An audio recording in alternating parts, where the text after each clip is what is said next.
adjusted his formal diplomatic uniform for the third time as the transport ship approached the Imperial station. Through the viewing port, he could see the massive structure floating in space like a giant crystal flower. The station was beautiful in a way that made him feel small and out of place. Its walls seemed to glow with their own light, and strange patterns moved across the surface like living art. He was nervous, and he had every right to be. Represented the entire human coalition in these peace talks.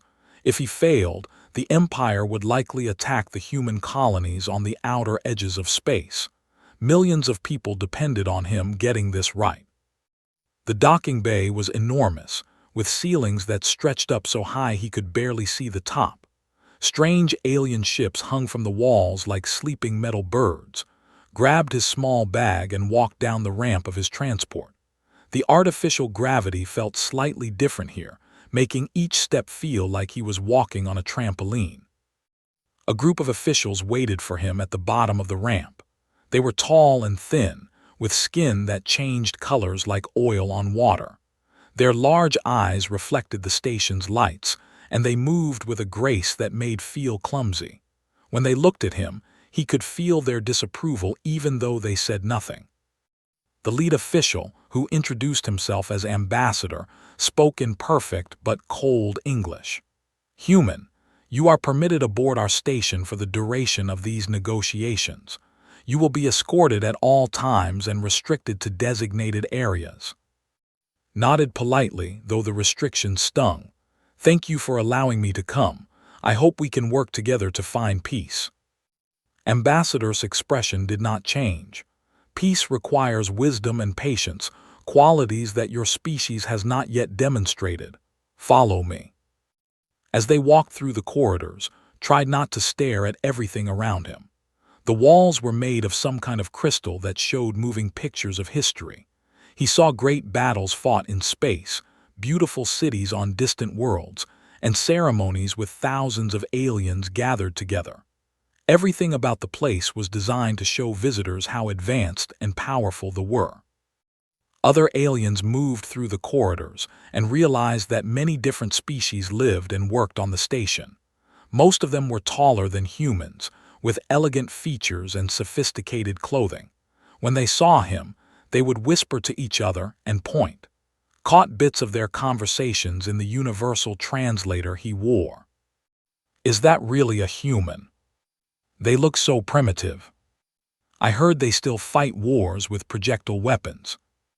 How did such a young species even develop space travel?" Kept his face neutral, but their words hurt more than he wanted to admit. Humans had only been part of the galactic community for about 50 years. Most other species had been traveling between stars for thousands of years. To them, humans were like children who had just learned to walk. The diplomatic quarters were comfortable but simple compared to the rest of the station. Had a small room with a bed, a desk, and a window that looked out at the stars. Ambassador handed him a schedule tablet. "Formal negotiations begin tomorrow," said. "Tonight there will be a reception where you may observe how civilized species conduct themselves. Your presence is required, but your participation is not expected." After the ambassador left, sat on his bed and looked through the files on the tablet. The Empire controlled over 200 star systems.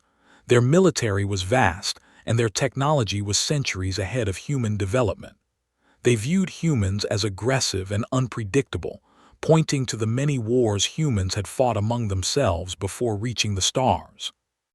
The conflict had started when human colonies expanded into systems that they claimed belonged to them. Both sides had valid arguments about who had the right to those worlds, but they seemed more interested in teaching humans their place than finding a fair solution. Showered and changed into his best formal clothes. The reception was being held in a great hall that could have held a small city. Hundreds of aliens mingled together, their conversations creating a soft buzz that echoed off the crystal walls. Servers moved between the guests carrying trays of food and drinks that glowed in strange colors.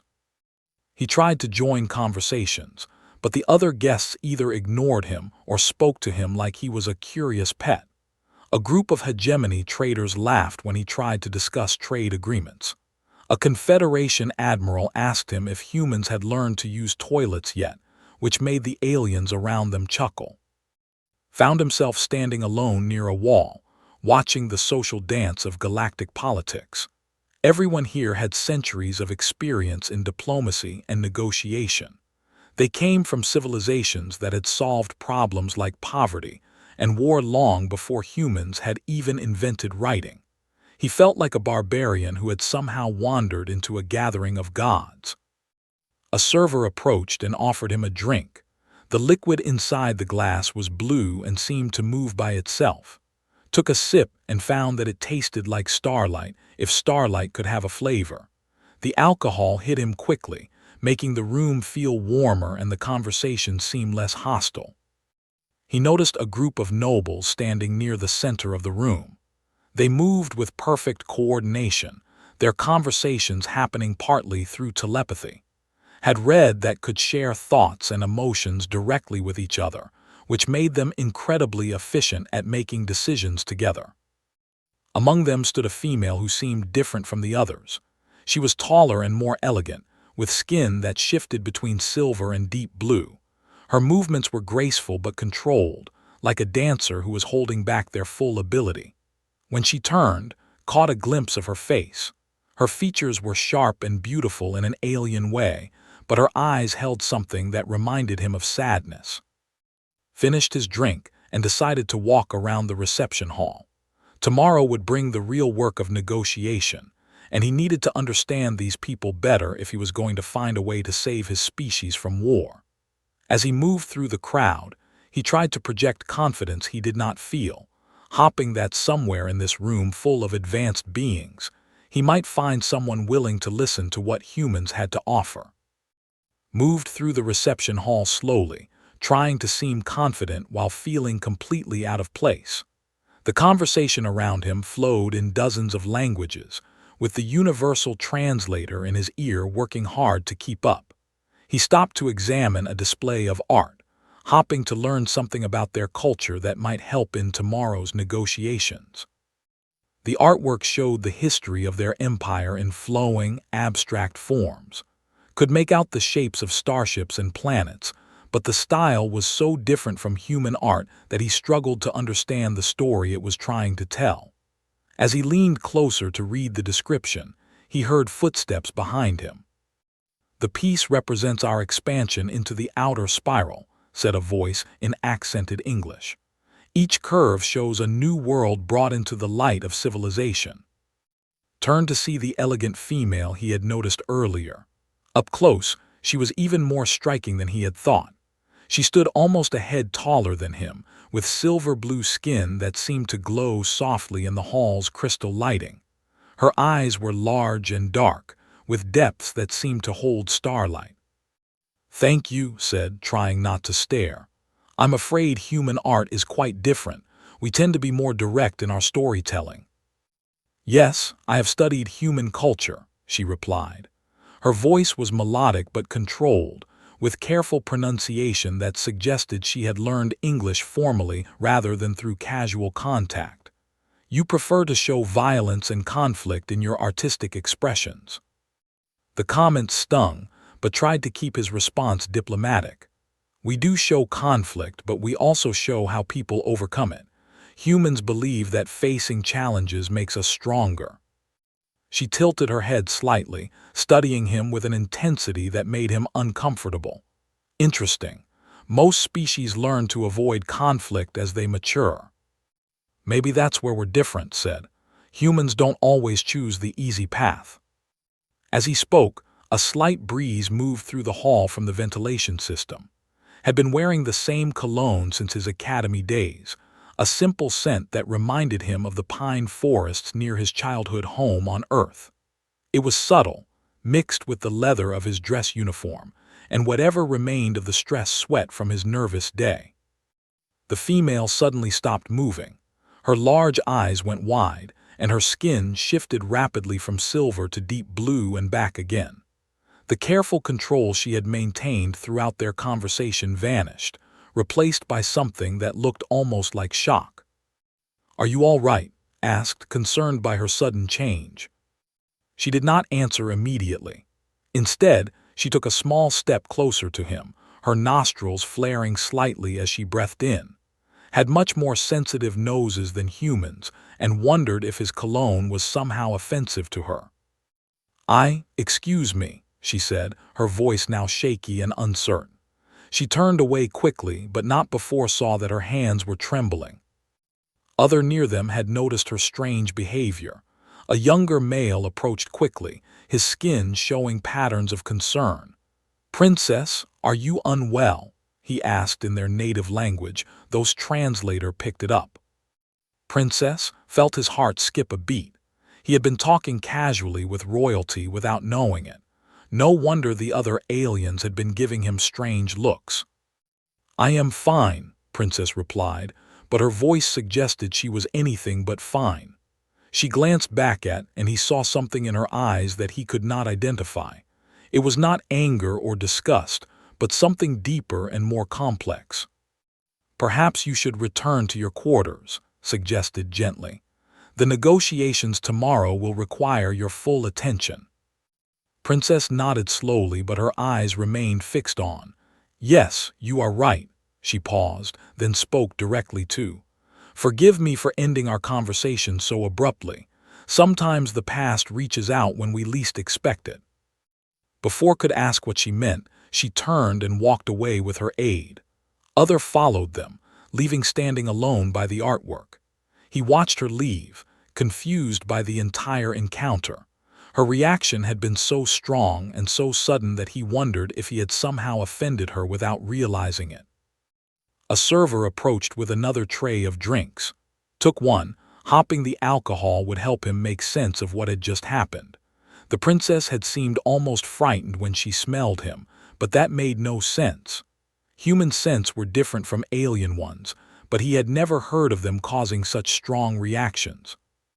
As the evening continued, noticed that word of his conversation with the princess had spread through the reception. Aliens who had ignored him earlier now watched him with new interest. Some approached to introduce themselves, though their conversations were still formal and distant. A hegemony diplomat named joined him near the refreshment table. "I see you have met our hostess," said with amusement. "Princess is not known for showing emotion in public. You must have made quite an impression." "I'm not sure what happened," admitted. "We were just discussing art and then she seemed upset about something." His expression became more serious. "The princess has a complex history. She spent time in the Outer Rim territories when she was younger. Perhaps your presence reminded her of something from those days." Wanted to ask more questions, but excused himself to join another conversation.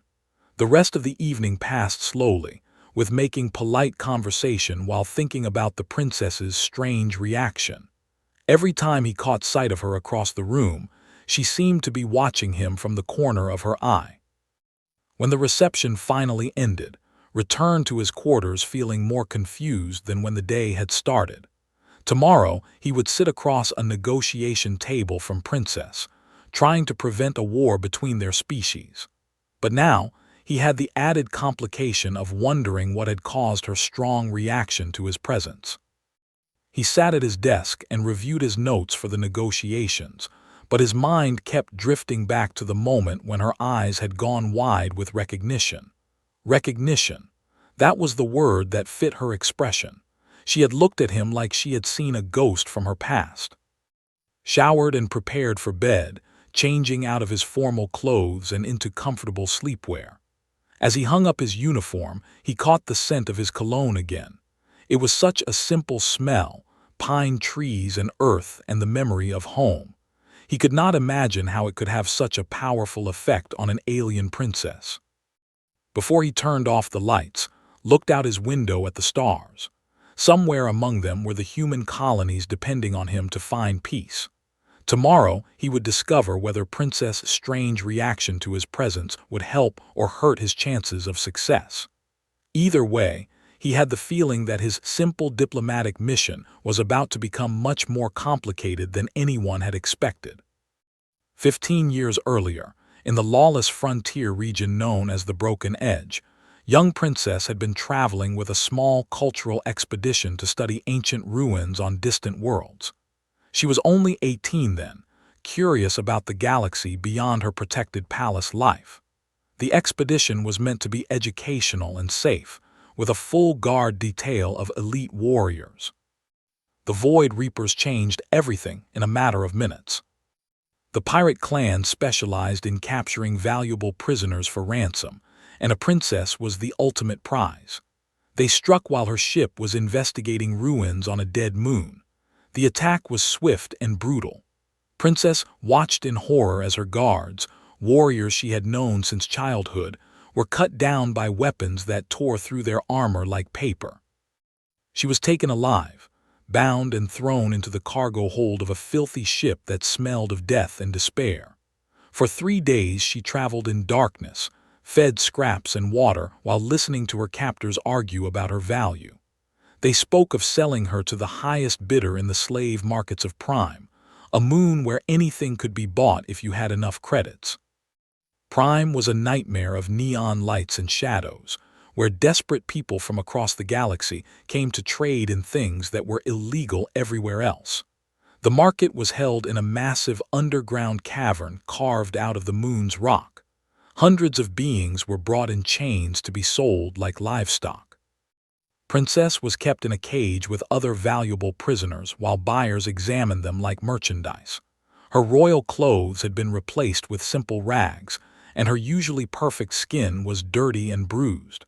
But even in her reduced state, it was clear that she was something special. The bidding for her started at amounts that could buy a small starship.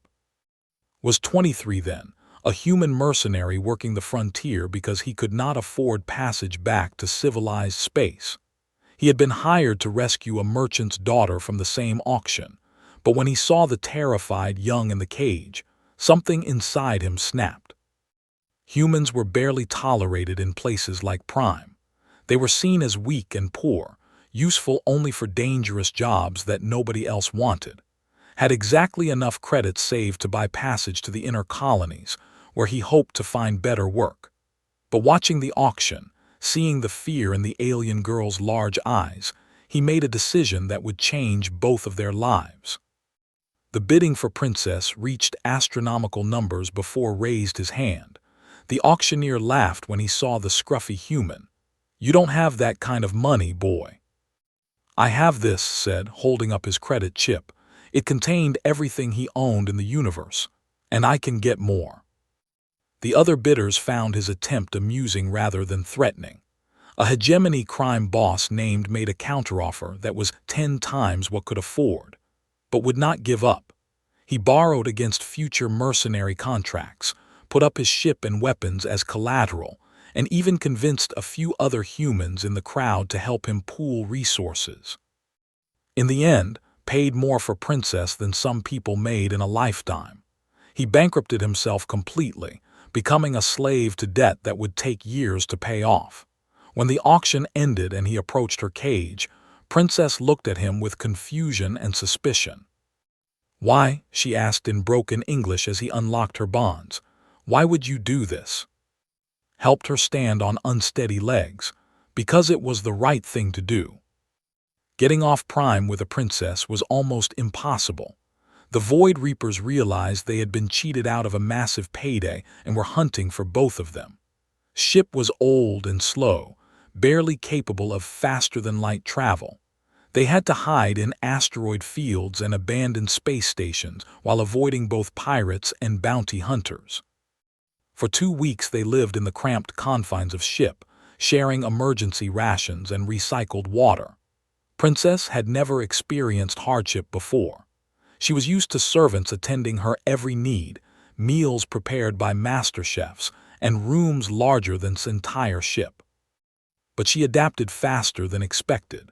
When the ship's environmental system broke down, she helped him repair it despite having no technical training. When they ran low on food, She suggested they land on a planet to hunt for supplies rather than starve in space. Her pampered background had not prepared her for survival, but her royal education had taught her to think strategically.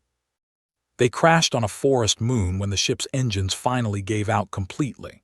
The world was beautiful but dangerous, with predators that hunted in packs and weather that could change from sunny to deadly in minutes. Knew basic survival skills from his mercenary training, but keeping both of them alive in an alien wilderness was the hardest thing he had ever done. Princess proved to be tougher than she looked. She learned to start fires, to identify edible plants, and to move quietly through the forest. When was injured fighting off a pack of wolf-like creatures, she took care of him with patience and determination that surprised them both. During the long nights around their campfire, they talked about their different worlds. Princess told him about life in the court, where every word was measured and every action had political meaning. Shared stories about Earth, about humans who fought against impossible odds because they believed in something greater than themselves. "Your people are strange," she said one night as they watched alien stars through the forest canopy. "You act before you think. You take risks that make no sense." "Maybe," replied, "but sometimes the risky choice is the only right choice." She was quiet for a long time after that. When she finally spoke, her voice was thoughtful. "I am beginning to understand why the galaxy fears humans, not because you are strong, but because you are unpredictable. You do things that others would not even consider." The rescue ships found them 3 weeks later. A battle fleet had been searching the frontier, following the trail of the Void Reapers and the rumors of a human who had bought a princess at auction. When the sleek warships landed in their forest clearing, Princess felt a strange sadness mixed with relief. Had refused any reward from the beginning, despite his crushing debt and uncertain future. As the rescue teams prepared to take Princess back to civilization, she grabbed his hand with both of hers. "I will not forget what you did," she promised. "Someday I will find a way to repay you." Smiled and gently pulled his hand free.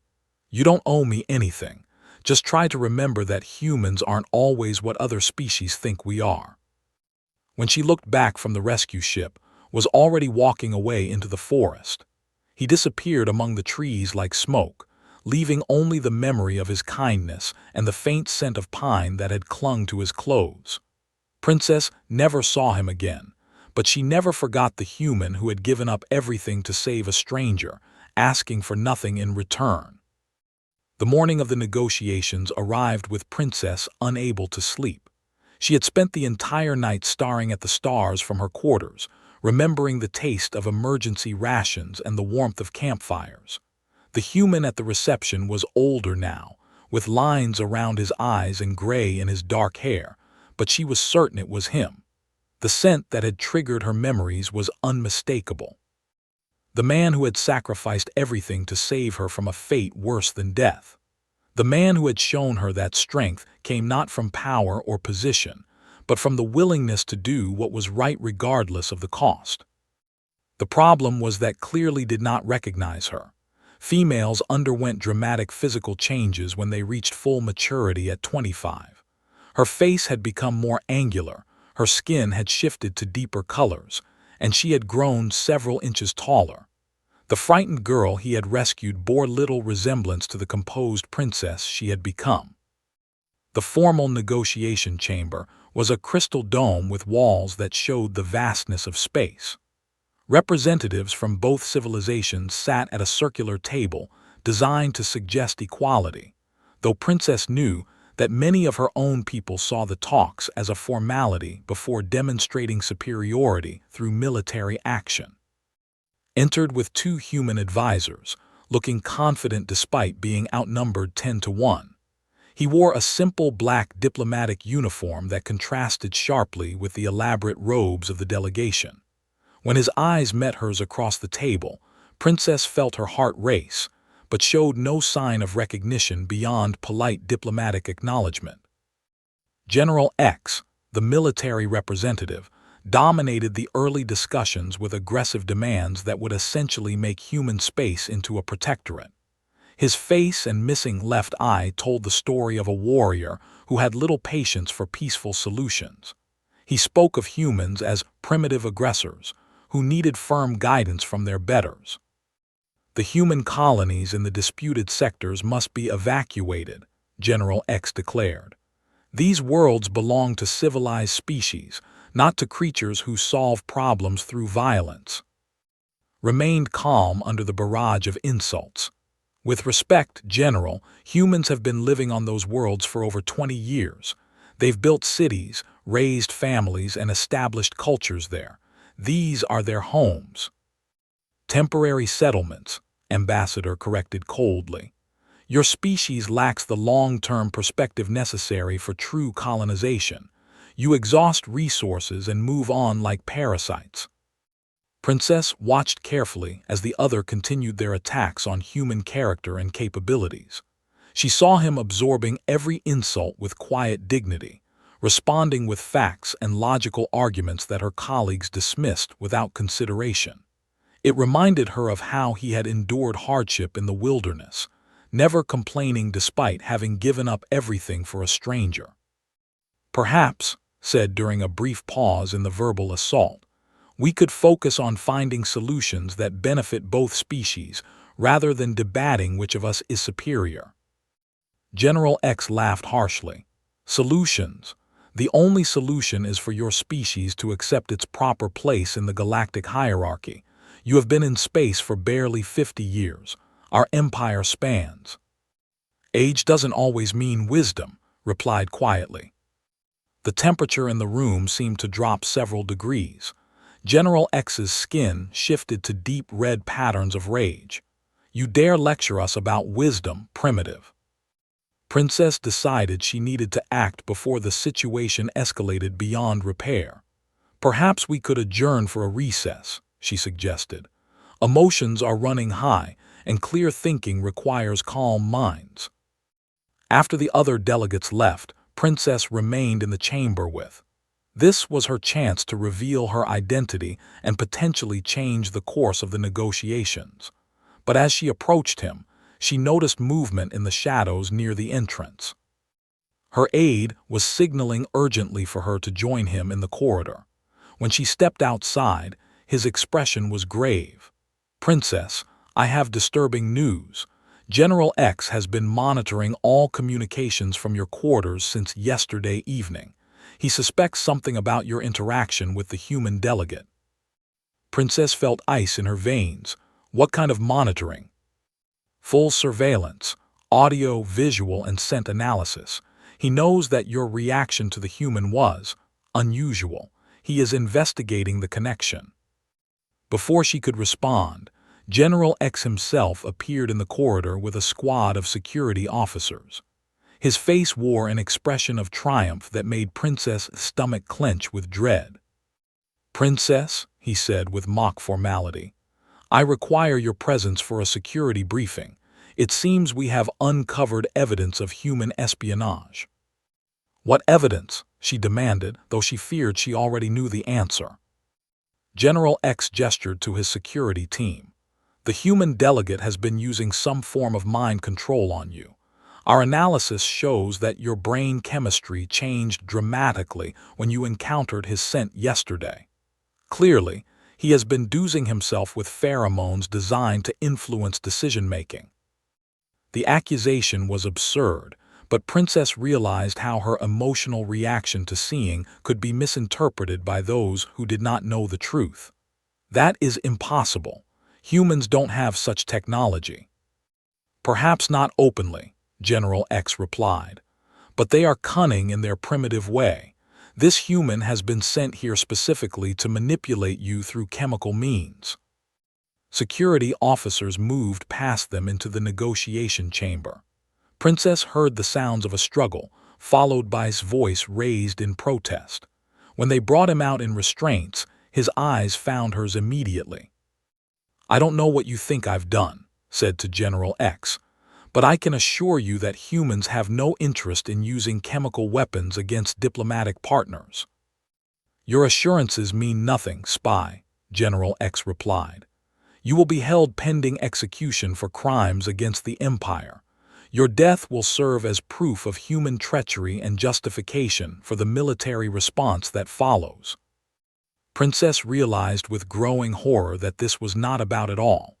General X had been planning to sabotage the peace talks from the beginning, was simply a convenient excuse to trigger the war that the general wanted.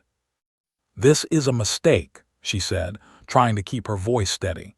"The negotiations should continue without assumption of guilt." "I'm afraid that is impossible," General X replied. "Evidence of human mind control techniques compromises everything they have said or proposed. You will be confined to your quarters until medical teams can determine the extent of your exposure to their chemicals." As they led away, he looked back at Princess with an expression of confusion and concern. She wanted desperately to tell him everything, to explain who she was and why his scent had triggered such powerful memories.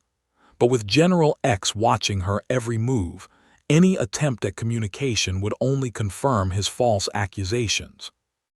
Back in her quarters, Princess found herself under guard for the first time in her adult life. Her communication devices had been confiscated, and her telepathic messages to allies were being intercepted and analyzed. General X had effectively neutralized her influence while positioning himself to control the response to execution. Through her window, she could see military ships gathering around the station. General X was preparing to attack human space the moment was dead, using the execution as propaganda to rally support for a war of extermination. Millions of innocent humans would die, including the man who had once saved her life, without asking for anything in return. Princess sat in her locked room and tried to think of a way to save both and the peace he represented. The answer, when it came to her, was something she had learned during those desperate weeks in the wilderness 15 years ago. Sometimes the only way forward was to stop thinking like royalty and start acting like the human who had taught her that doing the right thing was more important than following the rules. Princess waited until the change of guard before she acted. Security procedures were thorough but predictable, designed around the assumption that royalty would never attempt anything as crude as a physical escape. They had forgotten that she had spent 3 weeks learning to survive in conditions that would break most pampered nobles. The ventilation system in her quarters was elegant but functional, designed to circulate air efficiently throughout the royal wing of the station. It was also large enough for someone her size to crawl through, something the guards had not considered when they locked her door and assumed she was contained. Moving through the ducts required skills she had not used since those desperate days on the forest moon, but muscle memory served her well. She navigated by sound and instinct, following the flow of air toward the station's central communication hub. If she was going to save and prevent a war, she needed to reach a place where the entire station could hear her. The communication center was guarded, but Princess had learned patience from during their time in the wilderness. She waited until the technician on duty left his station for a routine break, then dropped down from the ceiling vent like a shadow. Her fingers flew over the control systems, activating every communication channel on the station simultaneously. "Citizens of the galaxy," she began, her voice broadcasting to every quarter of the massive station.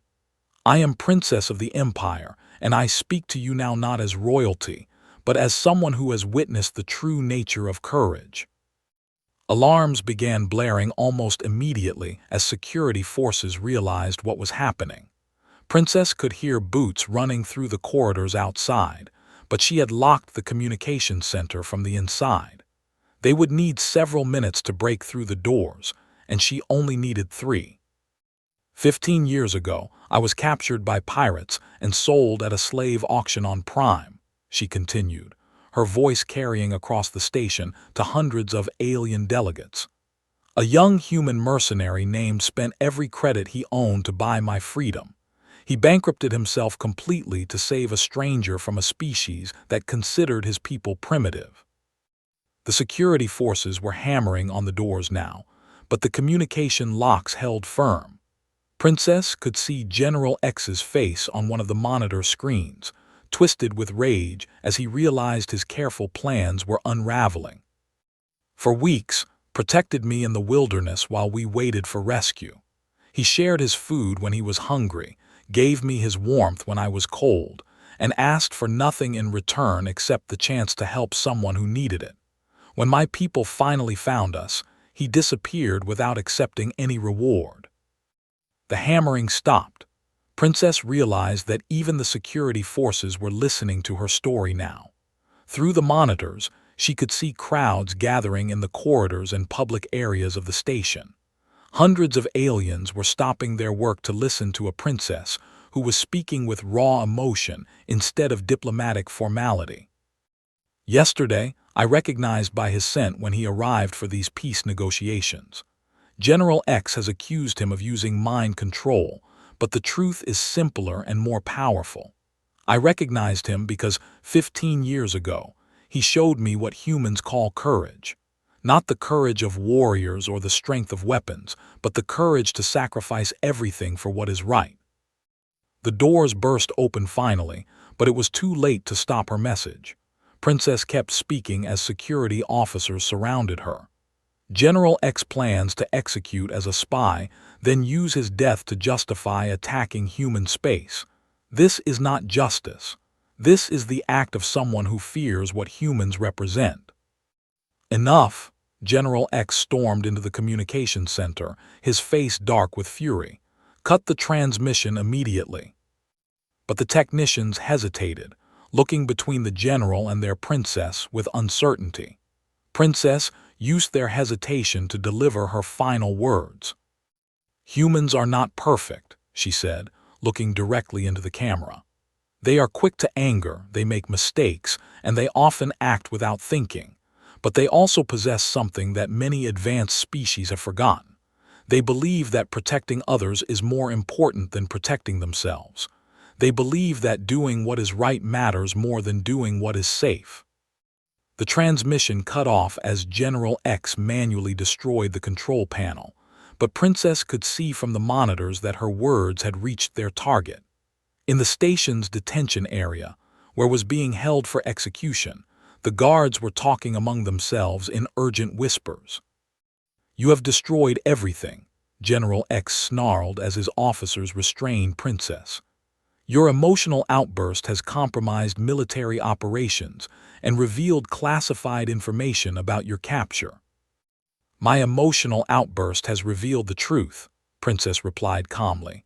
"Something you fear more than any human weapon." Within an hour, the station was in chaos. Alien delegates who had previously dismissed humans as inferior were demanding explanations for General X's actions. The story of a human mercenary who had sacrificed everything to save a princess was spreading through every communication channel faster than security forces could contain it. Ambassador of the hegemony formally requested its release, citing concerns about due process. The Confederation representatives their support for military action pending investigation of the general's accusations. Even among the delegation, voices were raised questioning whether executing a diplomatic representative was wise. General X found himself trapped between his military preparations and the political reality that Princess had created. With so many witnesses demanding transparency, he could not simply execute and claim it was necessary for security. The confrontation came in the main assembly hall, where representatives from dozens of species gathered to observe what amounted to a trial. General X presented his evidence about Princess's chemical reaction to his presence, arguing that it proved human manipulation. Still in restraints but allowed to speak in his defense, addressed the assembly with quiet dignity. "I don't know why Princess reacted strongly to my presence, but I can tell you that humans have no secret chemical weapons or mind control technology. If we did, we probably would not be in the position of negotiating for our colony's survival." His comment drew chuckles from several alien delegates, but Princess stood to address the assembly directly. "I will explain my reaction," she announced, despite General X's attempts to silence her. She told the entire story then in clear detail that left no room for doubt. She described the slave auction, the weeks in the wilderness, and the human who had given up everything to help a stranger. When she finished, the assembly hall was completely silent. "You see," Princess concluded, "my reaction to his presence was not evidence of mind control. It was evidence of gratitude and recognition. This human saved my life 15 years ago, asking for nothing in return. Now he comes here as a diplomat, trying to save the lives of his people through peaceful negotiation rather than war." An elderly hegemony counselor stood slowly. "If what you say is true, Princess, then this human demonstrated the highest principles of civilized behavior. Why then do we treat his species as inferior?" "Because," Princess replied, "we mistake complexity for wisdom and age for righteousness. Humans may be young and impulsive, but they understand something that we have forgotten in our pursuit of perfection. Sometimes the right choice is also the difficult choice, and sometimes protecting others is more important than protecting yourself." The vote to release was unanimous except for General X's delegation. The vote to continue peace negotiations was closer, but it carried. As the assembly dispersed, approached Princess with wonder in his eyes. "You were the girl from Prime," he said softly. "I should have recognized you." "You remembered what mattered," Princess replied. "You remembered to do what was right, even when it was difficult. That is why I knew you would succeed here, even when others doubted." The final peace agreement took 3 more days to negotiate, but the tone had changed completely. Aliens who had previously seen humans as aggressive and primitive now spoke of human courage and human loyalty as positive qualities that the galaxy needed. The disputed colonies remained under human control, with recognition of their legitimacy. General X was reassigned to frontier patrol duties, far from any position where he could influence policy. Ambassador, surprisingly, adapted quickly to the new diplomatic reality and became one of the agreement's strongest supporters. On the final night before his departure, he and Princess walked together through the station's observation decks, looking out at the stars that had once seemed so vast and hostile. "What happens now?" asked. "Between our species, I mean." "Now we learn from each other," Princess replied. "Can teach humans about patience and long-term planning, and humans can teach us about courage and doing what is right regardless of the consequences." "And between us?" Princess smiled, the first truly relaxed expression had seen from her. "Between us, I think we continue learning from each other. I am planning to visit the human colonies soon to see what your people have built in those distant systems. Perhaps you could show me around." Grinned, the same expression she remembered from their campfire conversations 15 years ago. "I'd like that. I think you'll be surprised by what humans can accomplish when they're not just trying to survive." As the stars wheeled overhead in their ancient patterns, Princess reflected on the strange turns that had brought them to this moment. A frightened princess and a broke mercenary had become the foundation for peace between species. Sometimes, she realized, the smallest acts of courage could change the entire galaxy.